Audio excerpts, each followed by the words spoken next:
ভারতীয় বিমানের জন্য নিজেদের আকাশসীমা ব্যবহারে নিষেধাজ্ঞার মেয়াদ আরও 1 মাস বাড়িয়েছে পাকিস্তান। নতুন নির্দেশনা অনুযায়ী আগামী 23 সেপ্টেম্বর পর্যন্ত ভারতের কোনো বিমান পাকিস্তানের আকাশপথ ব্যবহার করতে পারবে না। বৃহস্পতিবার এক প্রতিবেদনে এই তথ্য জানিয়েছে ভারতীয় সংবাদ মাধ্যম এনডিটিভি। প্রতিবেদন মতে বুধবার 20 আগস্ট পাকিস্তান এয়ারপোর্টস অথরিটি এক বিজ্ঞপ্তিতে জানিয়েছে ভারতীয় কোনো বিমান পাকিস্তানের আকাশপথে প্রবেশ করতে পারবে না। এই নিষেধাজ্ঞা ভারতীয় মালিকানাধীন কিংবা ভাড়া করা সামরিক ও বেসামরিক বিমানের ক্ষেত্রেও প্রযোজ্য হবে।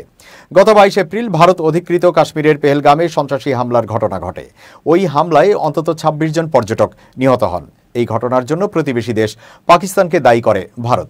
এ নিয়ে দুই দেশের মধ্যে তীব্র উত্তেজনা সৃষ্টি হয়, যার প্রেক্ষিতে 23 এপ্রিল নিজেদের আকাশসীমা বন্ধ করে দেয় পাকিস্তান।